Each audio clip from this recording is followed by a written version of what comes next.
Greetings, ladies and gentlemen, and viewers across the World Wide Web. This is Tune 215, and right now we are in Florida. We're going to be doing a tour of the Winter Park neighborhood. I believe it's the city of Winter Park. It's right by Orlando. We're going to check out Full Sail University, which is a filmmaking university here in Winter Park. I believe right now we're passing Full Sail University Building 4 on my right. I'm not too familiar with the neighborhood, but I am going to try to show you guys Full Sail. Look, right there on my right hand side, see Full Sail University Southwest entrance. Right there on my right. That's private property though, so we can't really drive into it just yet. But the reason why I want to check out the Winter Park neighborhood and Full Sail and specifically is because rest in peace to my best friend, Scott Dallas, Mr. Walter Scott Roseborough III. Look on my right hand side, Full Sail University West entrance. If you're a regular avid viewer of the channel, you've heard of him before, you know my story, you know where the dollars in Tune dollars comes from. It comes from him. He passed away in 2018, November 7th, 2018. And he was a lifelong buddy of mine, one of my most best, closest, and dearest friends. And he graduated from this university. Remember I told y'all before that he was into filmmaking, I was into filmmaking, he was into the arts, I was into the arts. He went to filmmaking school here in Florida while I went to filmmaking school in Philadelphia. Well, he got his degree here. And since we're in Florida, I want to get a chance to actually see what he saw, the neighborhood that he saw, the environment that he walked in. So that's why we're here. I got a chance to stop by Jacksonville, Florida to pay my respects and just, you know, stop by and see his mom, his sister, his nieces and nephews.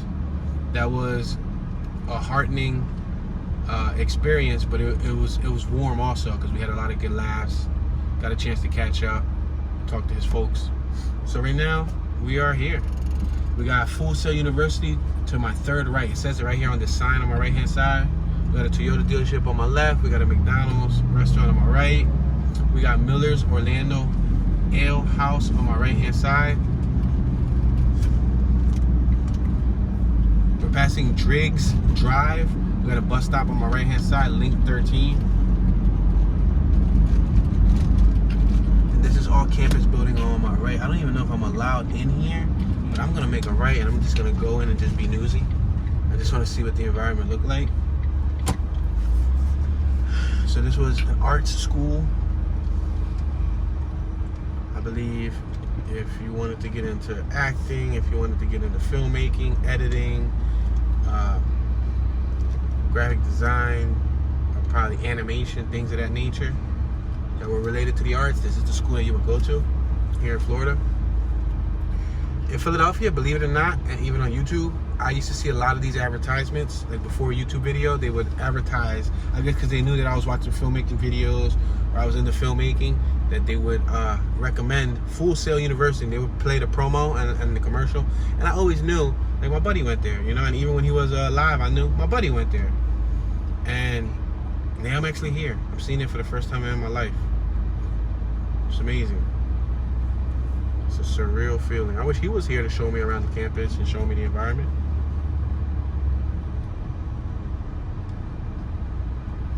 So I don't know what building he went to exactly. I don't know where his classes were located. Because as you can see, or as you saw, there was multiple buildings. Building 1, Building 2 entrance, west entrance, east entrance, and who knows if there's a north or south entrance. I don't know. It seems like a pretty big campus. But I just got to do this at least for him, you know. I'll allow him to navigate me, take the wheel. We got the Full Sail University exit right here, University Boulevard East. Right turn only. Let's keep on going back here. Let's see how far we can get without security jumping out on us. We got Full Sail University Building 1 right here on my right hand side. And I know he took the campus tour before he attended this school. He took the campus tour with his mom and all of that. So I'm sure they probably, I don't know if this was one of the entrances that they approached, but I know he was in this vicinity, he was in this area. He was one heck of a walker. He loved walking just like me. He loved walking.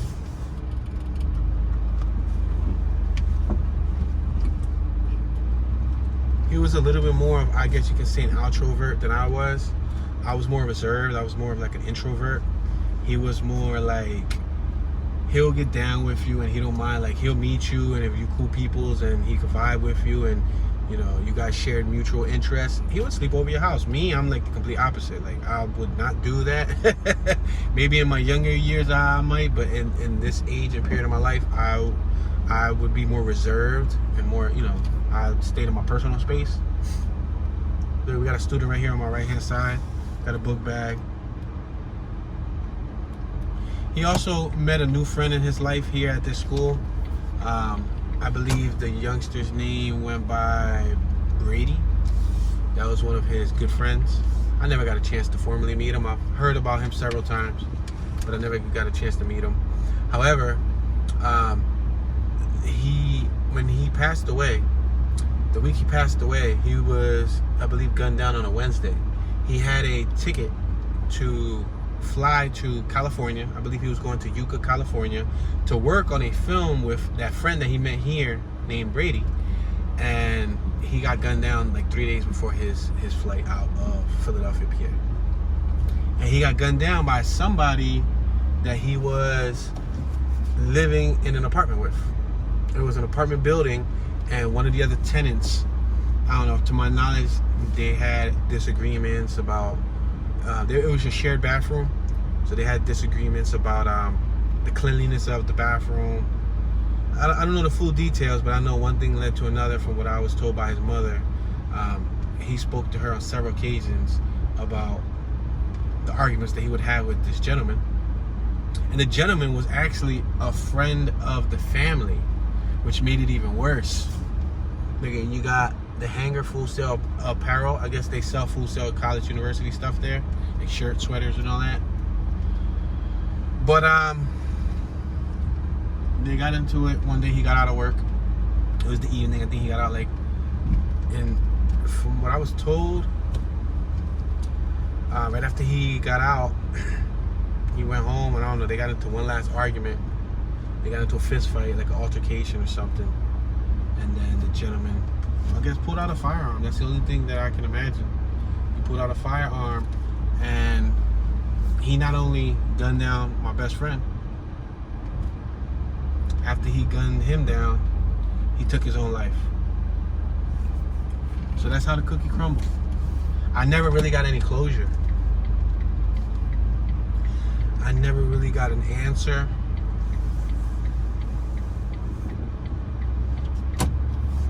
Never got a chance to officially say goodbye. To give him a hug, to give him a wave, to give him a handshake.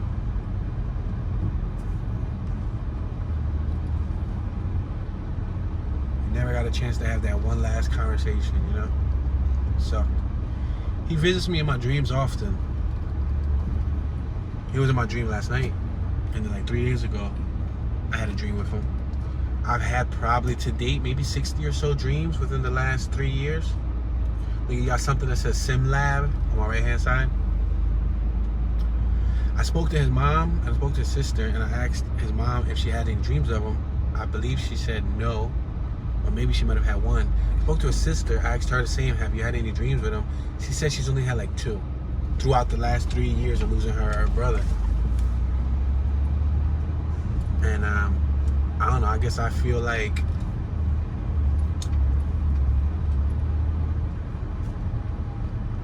the fortunate one, as dark as the conversation is, I feel like the fortunate one because, like I said, he's visited me in over 60 plus dreams. He's visited me in a lot of dreams. Look, you got a sound stage on my right hand side. Sound stage 1C. That's probably where they did their audio recording for their films and whatnot.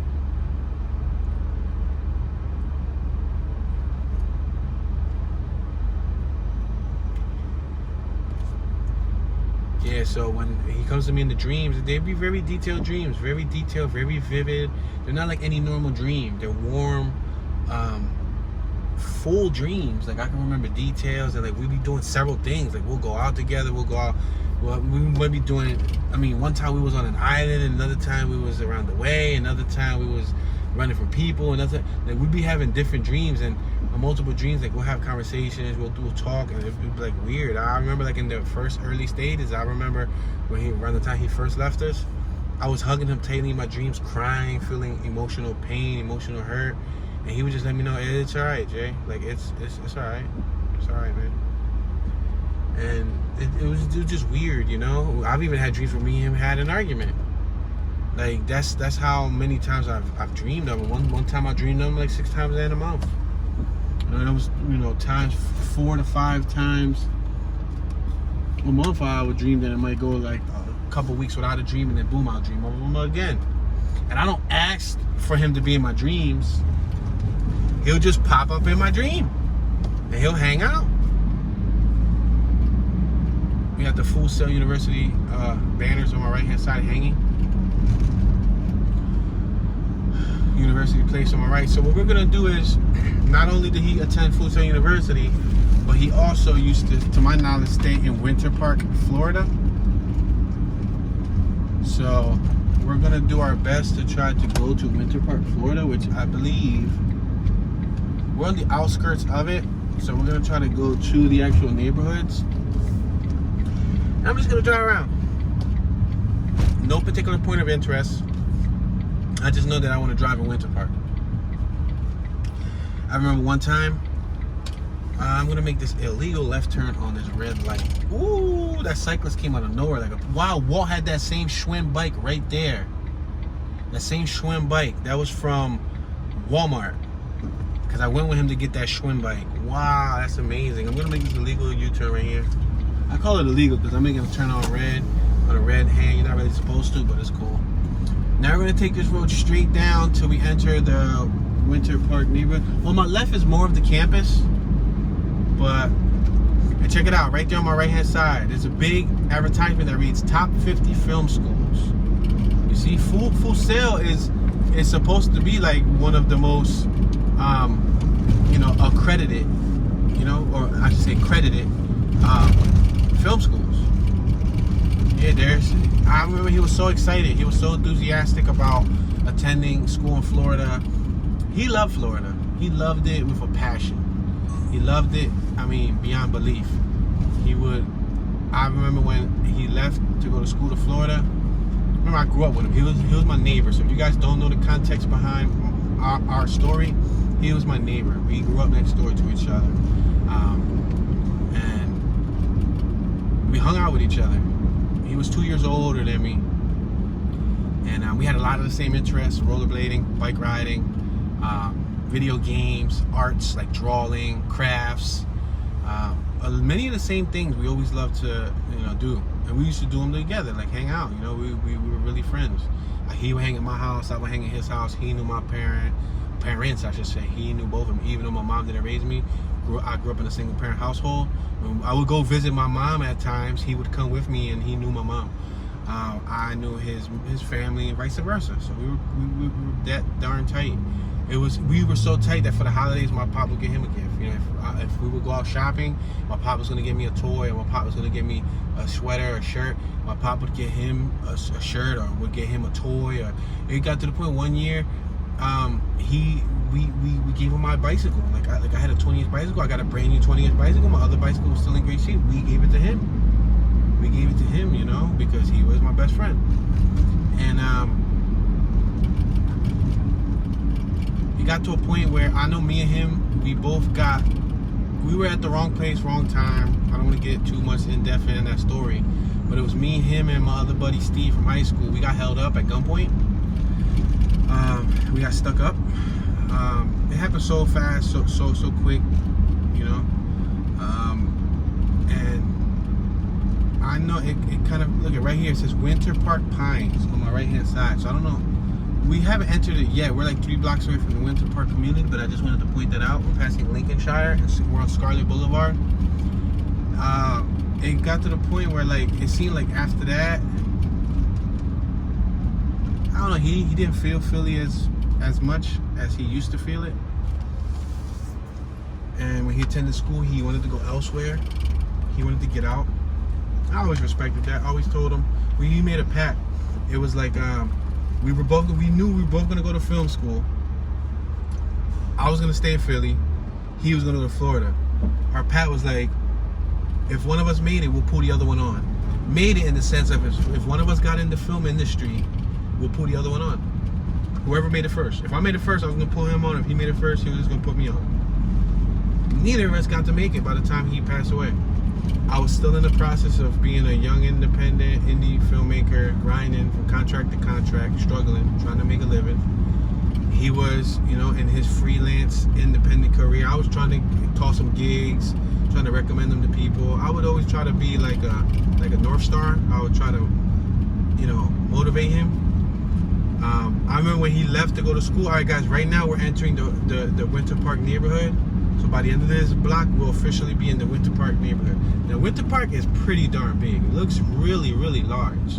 Winter Park has the Rollins Museum of Art in it, Kraft Azalea Garden, the Charles Hamzer Morse Museum, the Med Botanical Garden. There's a lot in Winter Park, and also there's several lakes in Winter Park. So we're not going to be able to cover the whole entire Winter Park neighborhood, and for this purpose of the story, I'm not going to focus too much on the layout or the environment.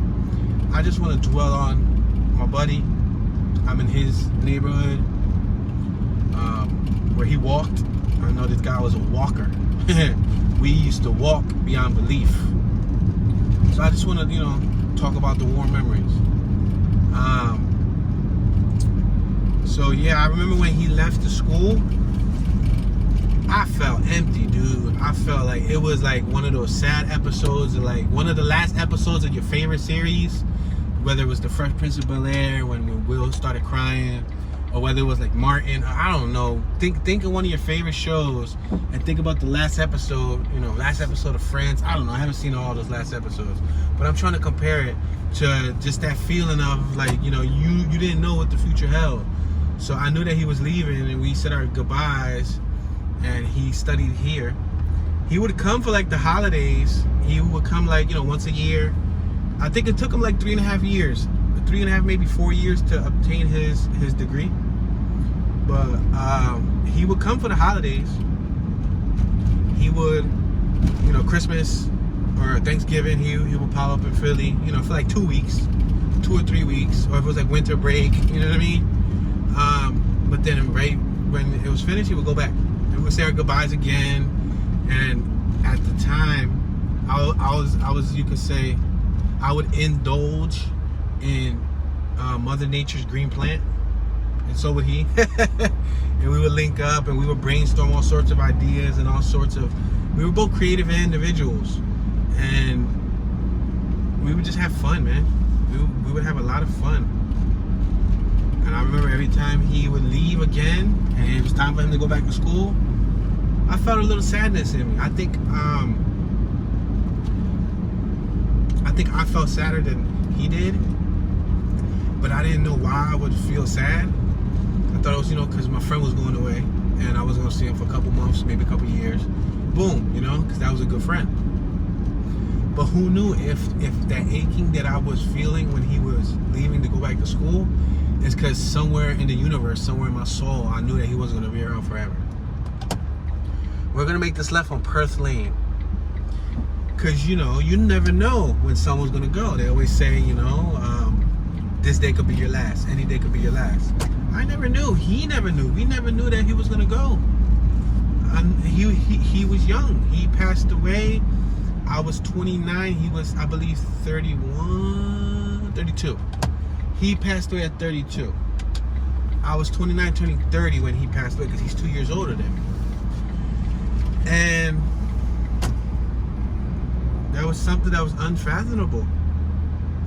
And then the way that he went out, like, he didn't even go out, like, he wasn't a bad guy. He wasn't the one who hung in the corners. He didn't sell drugs. He didn't steal. He didn't rob. He didn't kill. He wasn't a troublemaker. He wasn't, like, malice-hearted, evil. You know, he didn't have, you know, there's a lot of people who do a lot of wickedness on this earth who are still fortunate enough to have life.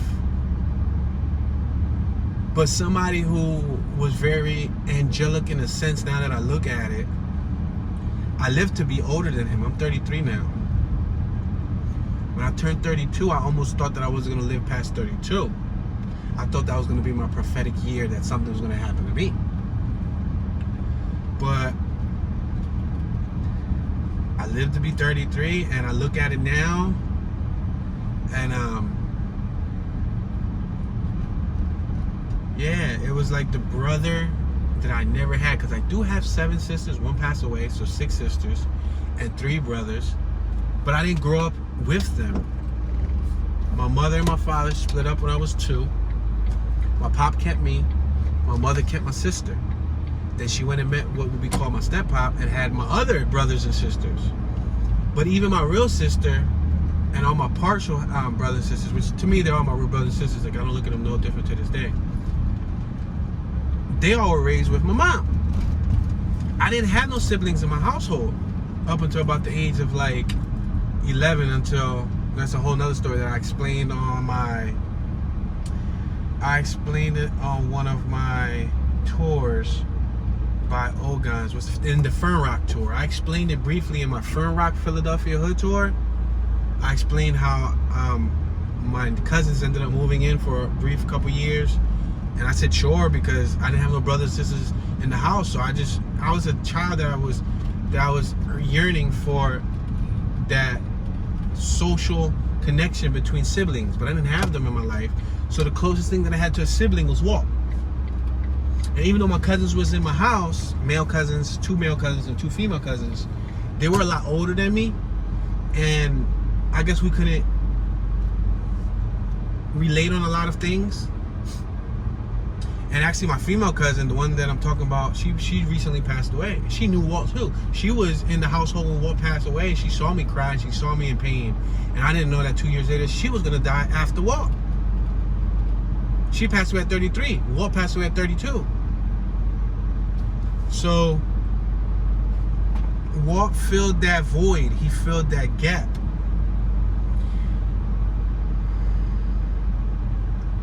He filled the friendship, you know, that brother friendship. Because I got brothers. I didn't start mingling with one of my brothers till like recently, till like the last, like really like within the year of, I think Walt passed away was when my other brother came back from Florida, and that's ironic. Go figure that one of my real brothers from my mom, he moved to Florida. He lived in Florida for about 2 or 3 years also. But he came back, he moved back over here.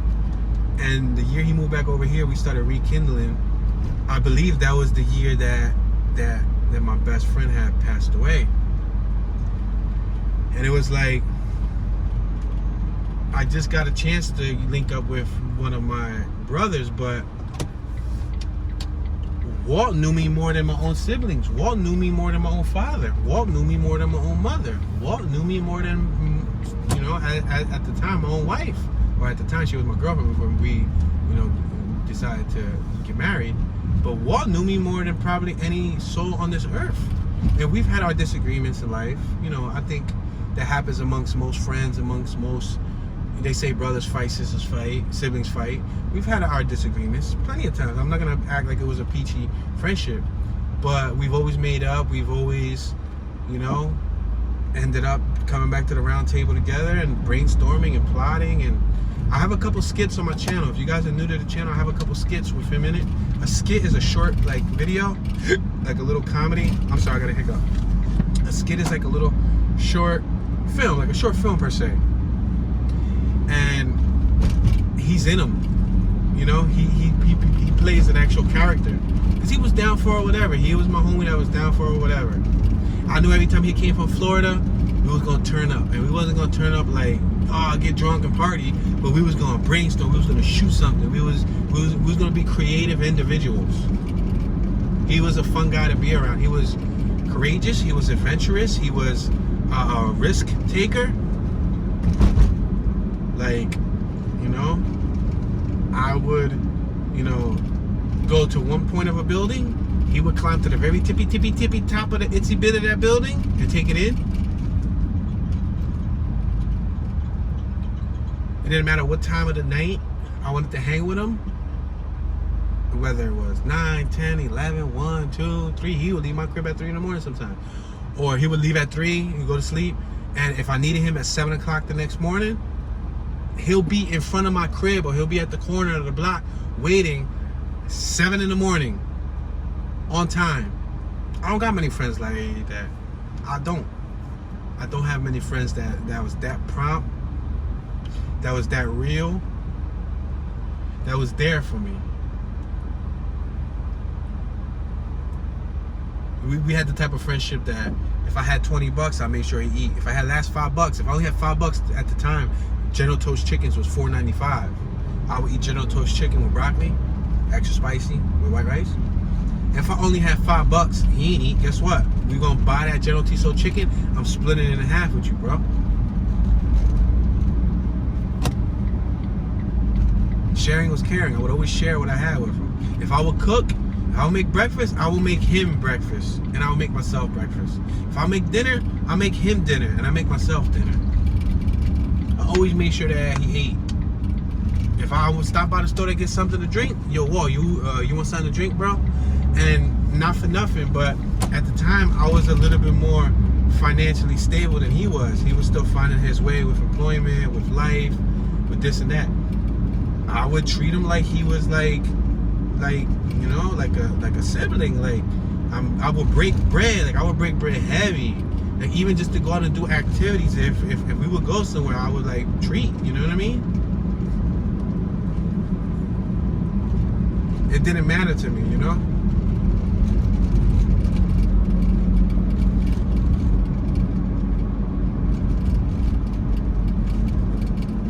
He was a fun person to be around, a fun soul, a fun human being, a loving human being. He was talented too. His artwork was amazing. Like I could draw. When I put my mind to it, I can draw. Not many people around me have seen how I can draw. I can draw. He can draw his butt off. And what's funny is that when we were growing up, I liked his drawings. He didn't like his own drawings. I didn't like my own drawings. He liked my drawings. So it was weird. I stopped drawing. I lost connection with my artistic side. Like when I was in my teens, I just gave it up. He still drew up into his 20s, into his 30s. This guy would still draw, you know? That would be like his like pastime. He would still draw characters, Marvel characters, comic book characters. He would create his own artwork. He was very talented.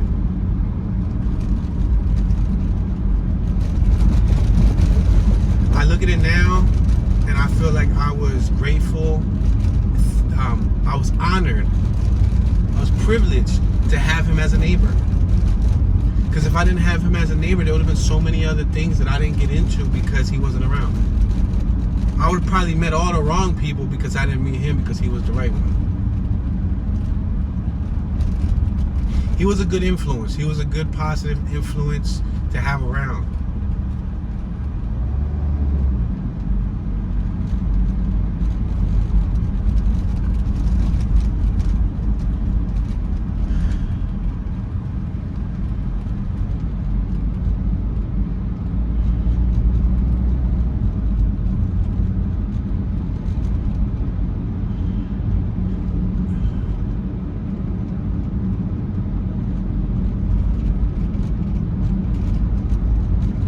A second, y'all.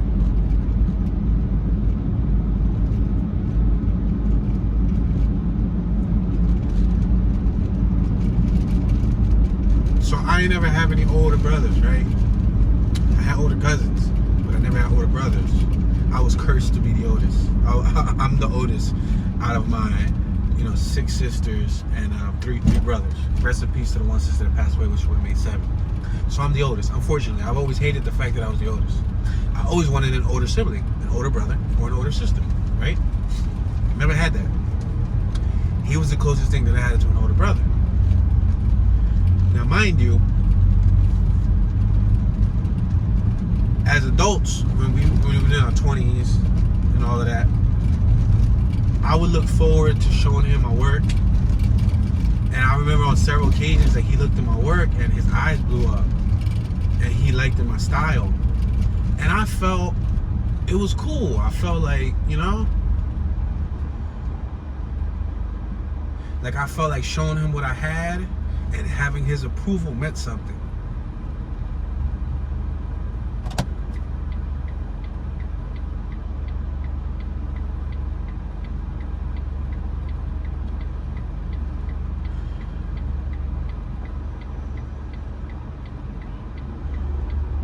not many people thought on the same wavelength as me.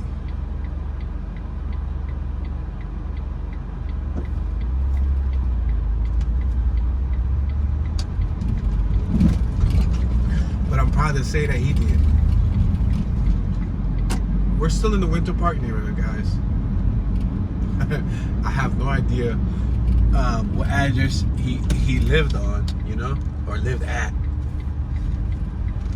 I'm sure that he was roomed up with one of his buddies, probably that buddy Brady that he met here.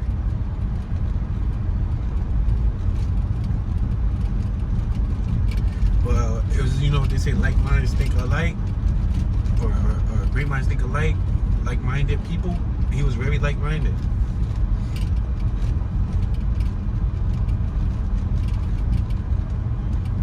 It's healthy for me to dwell on these thoughts because I don't ever want to forget them.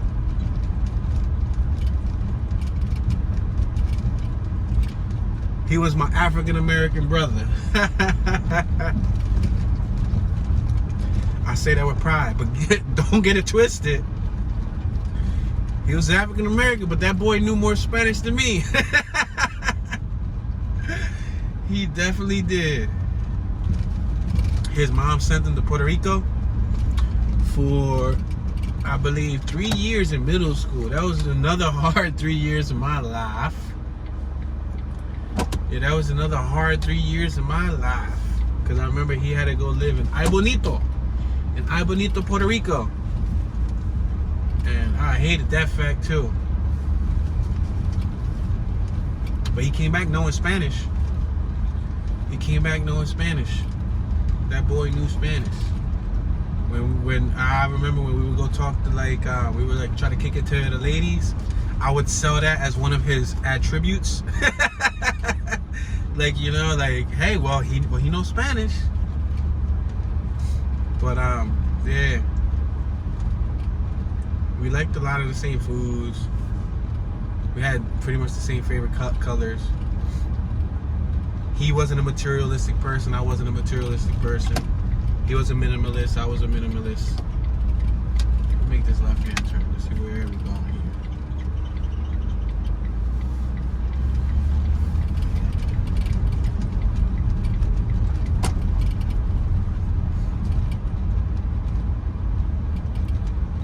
It got to the point where somewhere in his story where he had a yearning for Philadelphia. When he completed school, he didn't want to turn his back on Philly. He came back to Philly, and he came back with vengeance. He came back with a mindset to conquer. He saw what I was doing, and to describe what I was doing at the time in 2017, the year before he passed away, not to tote my own boat, but I was like one of the forces to be reckoned with when it came to music video production in Philly. I was working with a lot of clients. I was working with enough clients to be turning down clients on a regular basis. Like, I picked and chose wisely on who I wanted to work with. I didn't accept every contract because I was my own boss. I can say who I want to work with and who I don't. And he, you know, knew that I was doing my thing. He liked my work, you know, and he wanted to come back and he wanted to contribute to Philadelphia's industry. He wanted to help put Philly on the map too.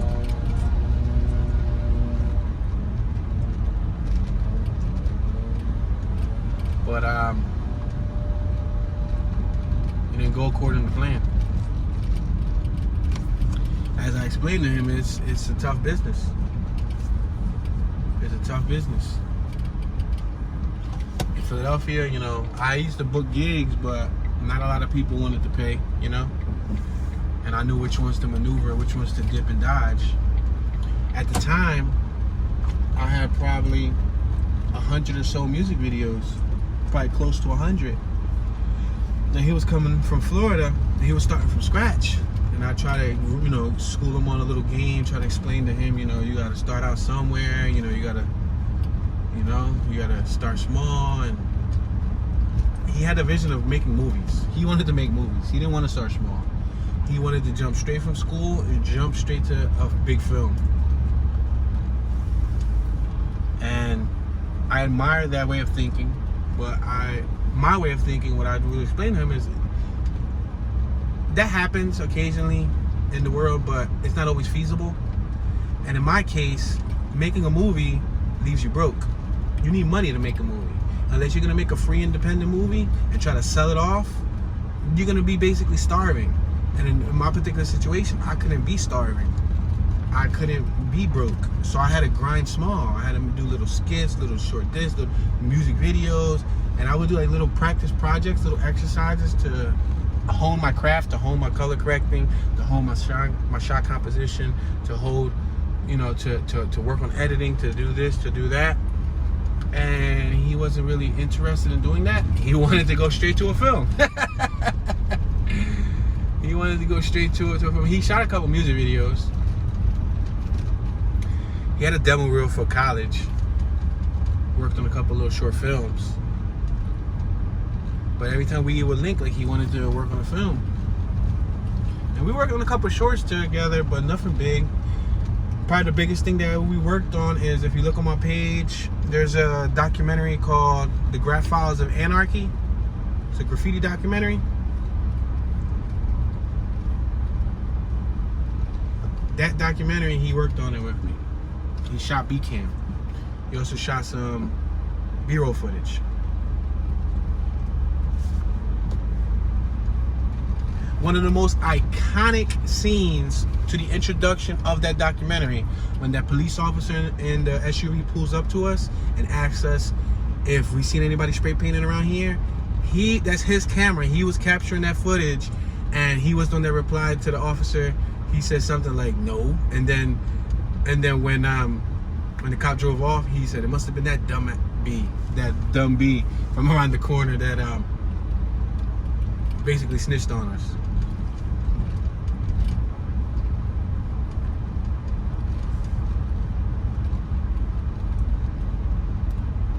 But that's the type of person he was. He would leave the camera rolling and he wouldn't care about getting his butt whooped by the police. I'm the type of person where I'm like, hold on, let me not get jumped by no cops. Let me click, cut. I would cut it before the important stuff. He would let it roll through the important stuff. And that gave me more courage throughout the years.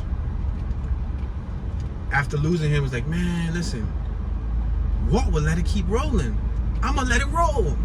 I'm gonna roll it, you know?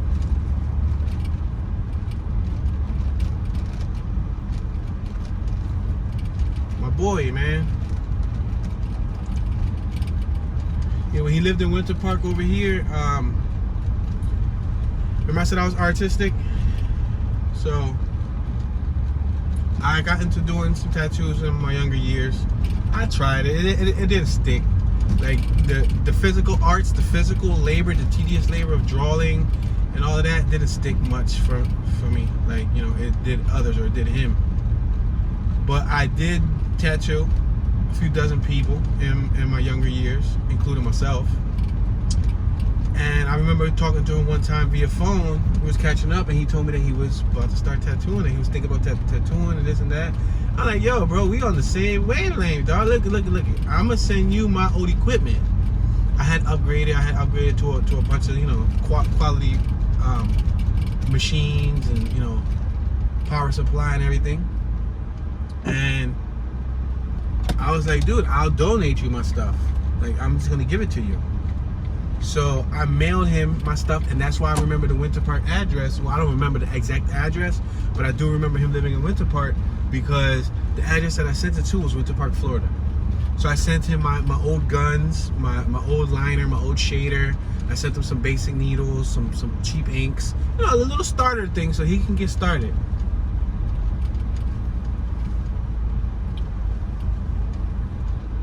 I even tattooed him once, and he loved the tattoo until I added shade into it. I tattooed his inner rib. I guess his outer rib. You can't tattoo the inside of someone's rib, but under his armpit, you pick up your arm, that rib part right there. I did a moon and like a star moon type of tattoo. He picked it from one of my tattoo books, and he liked it until I just low-key went on my own and started doing shading into it. I say this with a smile on my face because it got him so frustrated. He was so mad right after I did that. But guess what, bro? It's for life. So he had that tattoo for life. But it's cool, man.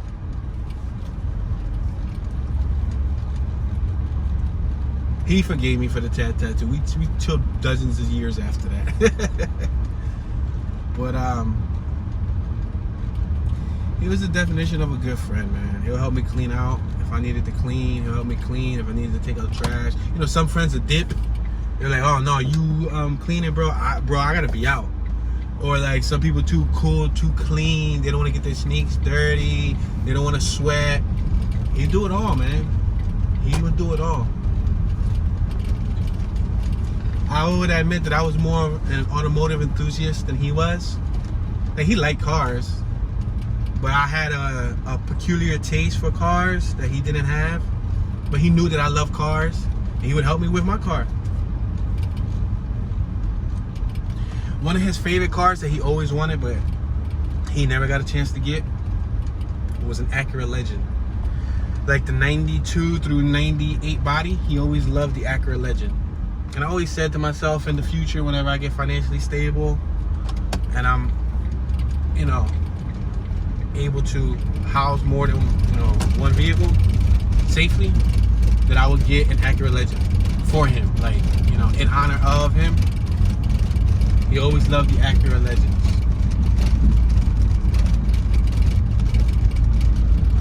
So, this neighborhood, it seems like a really nice neighborhood.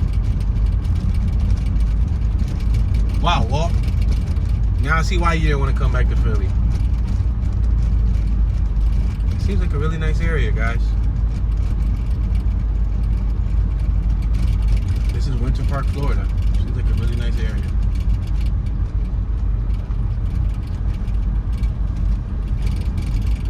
But I know when he came back, he tried grinding for a couple years, and it wasn't adding up for him. And that's when, to my knowledge, he got that big opportunity to work on the film with his buddy that he met over here in college. And he took it. He took the offer. I believe he went to his buddy's wedding first. Like a year or so before the shoot, he went to his buddy's wedding somewhere in California. He was his buddy's best man. Surprisingly enough to say, he was his buddy's best man at his buddy's wedding. And then he got the offer to shoot the film, and he never made it. He passed away. To my knowledge, after speaking to his mom, his buddy completed the film with the help of the original crew. Walt was one of the crew members that was going to be shooting the film. His buddy completed the film, and I believe they entered it in the film festival, and they took some awards based on what his folks told him. That they took some awards, and to my knowledge, they're trying to sell off the film right now as we speak. So I don't know how successful they are with it or whatnot, but yeah. So there were a few chapters of his life that I wasn't a part of. You know, the Puerto Rico chapter. Wow, this street is horrible, guys. And I got a car behind me that is like determined to go fast.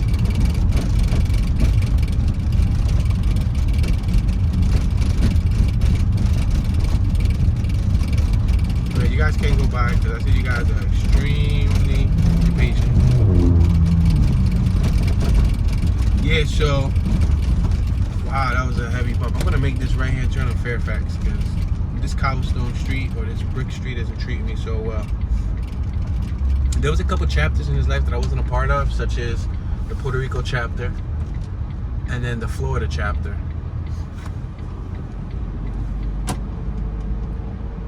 But I like to think that he was with me through some of my most important chapters in my life. He was with me when I lost loved ones.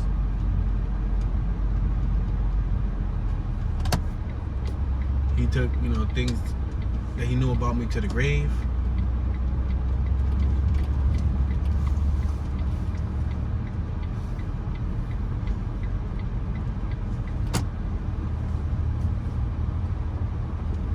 He was Walter Scott Dollars, Director Scott Dollars. His middle name was Scott. His real name is Walter Rosebarrow III, but his middle name is Scott, so it was Walter Scott Rosebarrow III. He was looking for a director name, so he went with Director Scott and then Dollars, D-O-L-L-A-Z at the end. Don't ask me why he picked Dollars. Maybe because he liked money. You know, it doesn't everybody like money. So it was like an urban hood version of money, you know, dollars. So his director name was Director Scott Dollars. And when he passed away, I said, you know what? The day he passed away, I felt no interest to run with my original brand, which was well known at the time. Now, fast forward 4 years later, there's so many other filmmakers that are conquering the Philadelphia music video market. It is what it is. Both men and women, young and old, they're dominating the market. But I basically killed my own brand, Tunography Entertainment. I changed my phone number. I lost all contacts. I didn't want anything to do with any of my clients. I didn't want to be bothered by human beings, period. It was a dark point in my life where I didn't feel interested to pick up the camera. I didn't want to do anything. I just wanted time to mourn. I just wanted time to mourn and just to gather my thoughts. My old website was really nice, well built, had a lot of history on there. I just left that website, let it go down the drain, and I started a new website in honor of him. I ran with his brand, a brand that he once pondered with me in a conversation. We were in the room hanging out, and he came up with this brand called Beyond the Sky Media.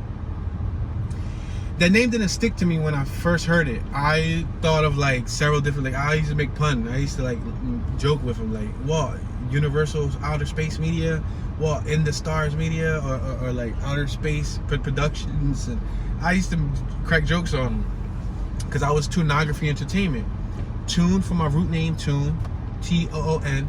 Ography for videography, tunography. You take those two words, tunography, and then I put it with entertainment because I was creating entertainment. That's what I wanted to do. I wanted to be in the entertainment business. That's the name that most people at that time in 2015, 16, 17 knew me by. When he died, I killed that the same day. Old Tune died with him. A piece of me died with him. Part of my childhood went with him. I took Dollars because I'm always going to be Tune. I've always been into cartoons. I love cartoons growing up. I'm a goofy type of person. I'm creative, I'm crafty. That was the street name that kind of stuck with me all over the years. So I took Tune, and I wanted a way to immortalize him. That if one day, if I did become very successful, if one day, if I did, have a large following, if one day I did, become a force to be reckoned with in the business, my name Tune Dollars would come up. And when they would ask me, well, where does the dollars come from? What does Tune Dollars mean? Well, that's what it means.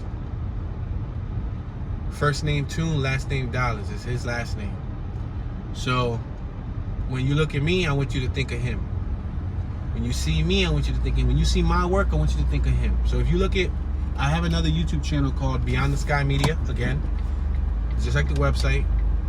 I created Beyond the Sky Media YouTube channel to keep his name alive. And I started shooting music videos under the brand that he once thought of, Beyond the Sky Media. Before he passed away, he didn't solidify Beyond the Sky Media. He was going with his initials, WSR, Walter Scott Rosebarrow. So he created a nice little logo, WSR. And then he was directed by Scott Dollars, and then WSR would be his stamp. So I decided to, in every music video, not only I created a B, like a logo B for Beyond the Sky Media, and it has over 20 different esoteric meanings behind why I created the B, and that's on my website, beyondtheskymedia.com. Right? Explains a little bit more about him and about the B and about our story. Just a little brief synopsis. On every music video, I put the B, which is, from Beyond the Sky Media. I put that. And then I, at the end of the video, stamp his WSR, his logo, his actual logo. I stamp at the end of every video. I no longer sign my name at the beginning of the music videos like I once used to. If you look at all my Tunography Entertainment music videos, on the third or fourth shot, you would see directed by Tunography Entertainment. Then it'll say the name of the song. Then it'll say the client's name, whoever I was working with, right? When I used to do those music videos, I remember we were sitting in the room, he would tell me, when I get big and when I do music videos, I'm not gonna put my name at the beginning of the music video. I'm gonna sign it at the very end. Okay. So when he was no longer with us, and I do these music videos, if you look at, I only did like 9 or 10 Beyond the Sky music videos under the new brand, because A, it was kind of hard building up a new brand, but people didn't know me. B, I kind of lost the motivation throughout the years with him not around, being in the music business. It's kind of tough. So I don't solicit my services. I don't advertise my skills as much, even though I do have the cinematography skills. I do know how to edit. I know how to direct. I know how to shoot. I know how to write treatments. I know how to create a nice music video.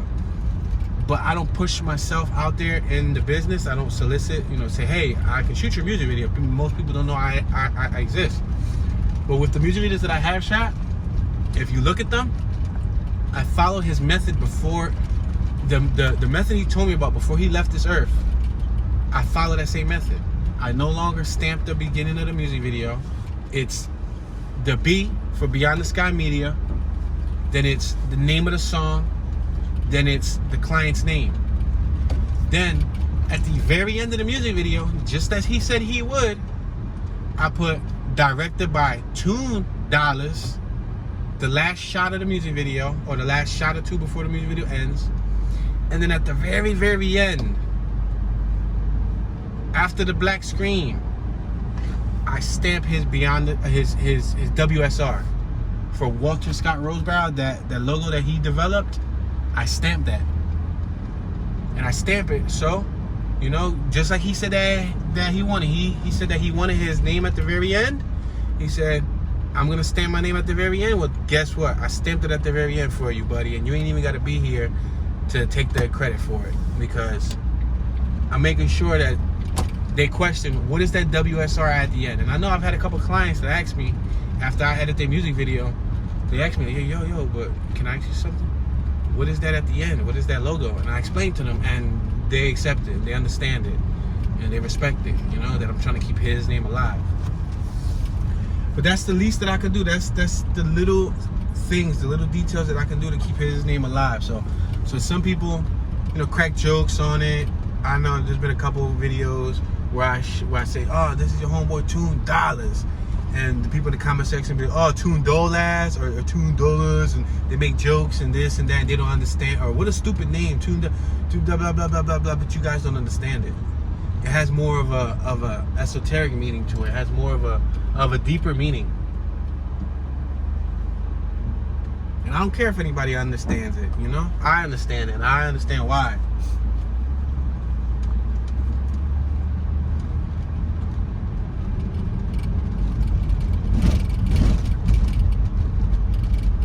So, I'm doing my best as a human being, and as a friend, and as a brother. For the brother that I never had, but who was once given to me, taken away from me. Doing my best just to keep his essence here on earth. So, my fellow earthlings and my fellow human beings know the type of gentleman that he was. He was a nice guy. He was a please. He was a no thank you. He was a yes sir.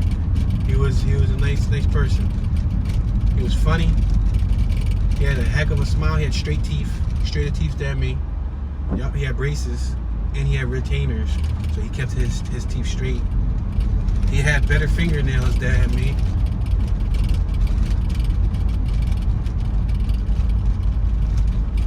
He was a cool dude, man. A cool dude. If and when I have children, I would like my son to have a friend just like that. Because I understand how important a friend like that is. in your child's growth and mental development.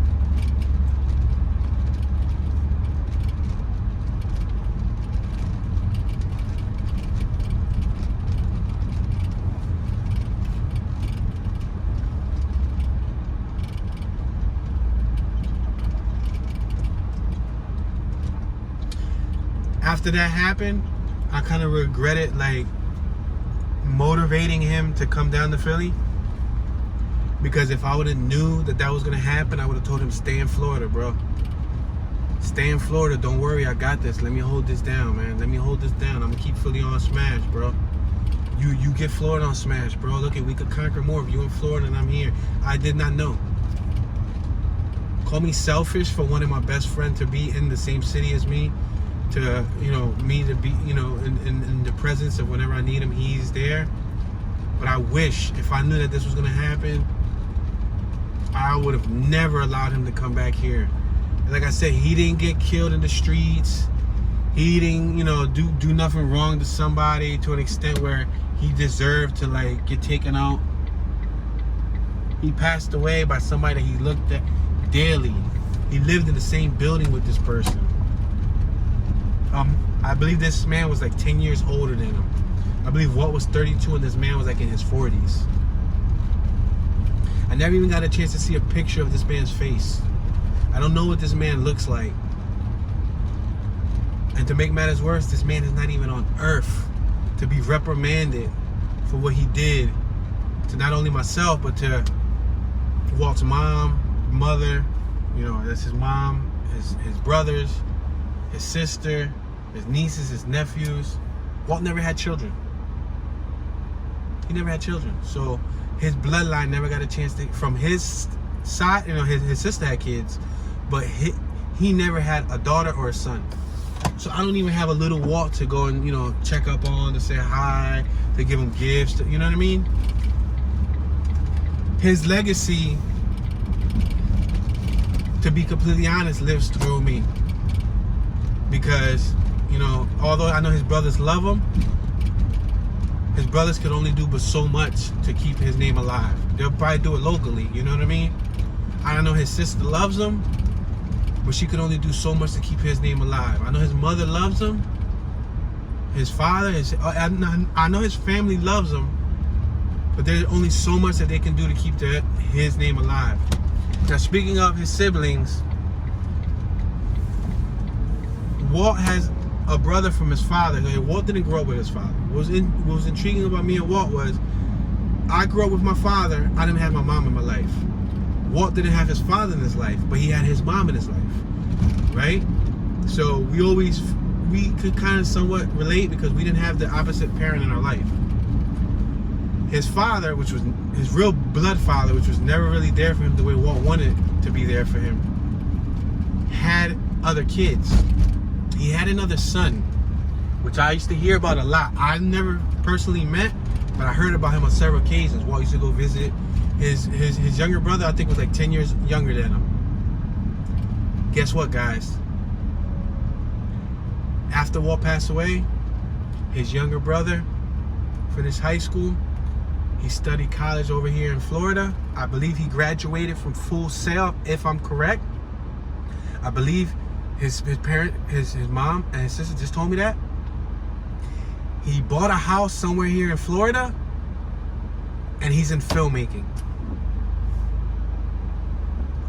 So that's probably the only other way that Walt's legacy lives. That his death inspired his younger brother, that he didn't really know too much because he wasn't really that close to his younger brother from his pop side, but it inspired his younger brother enough to take up filmmaking, go to the same school that his brother went to, get a degree in film, and now is in the film, or trying to become in the film business.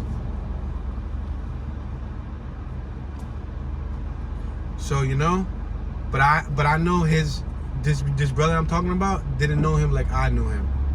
You know, so it's an admirable thing that he's definitely going to keep his name alive. I'm hoping that that's the concept behind him going to school and becoming a filmmaker. But, you know, I knew a different side of Walt that his parents did. I'm sure his parents knew a different side of Walt, or his mother, I should say. than I did. You know? We all show different sides of ourselves to different people. But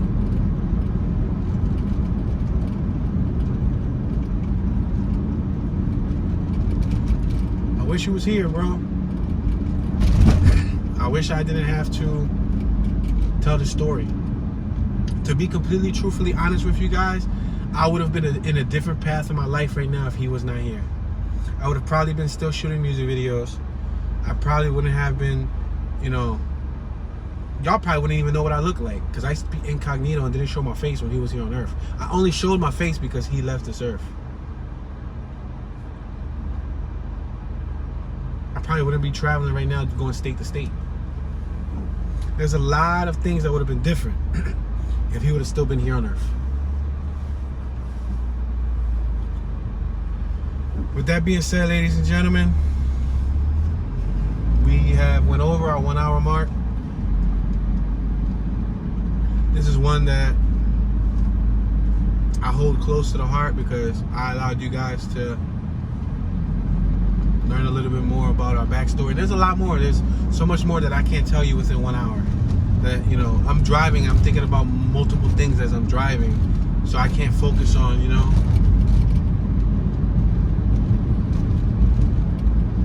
our memories. But I hope you guys understand. You learned a little bit more about me. You learned a little bit more about my buddy. We're here in Florida, so I had to touch down on his neighborhood, you know. Thank you all for watching. Show some support. Leave a comment in the comment section. If you've ever been to Winter Park, Florida, let me know your thoughts. Share any knowledge, any memories you have. Talk to myself as well as the other viewers in the comment section. This is your homeboy, Mr. Tune 215. Y'all know, Tune Dollars. And I'm tuning out. Rest in peace, Walt. Rest in peace, buddy. I miss you, bro. I love you and I miss you, man. I miss you, dog. That's all I can say is I miss you, man.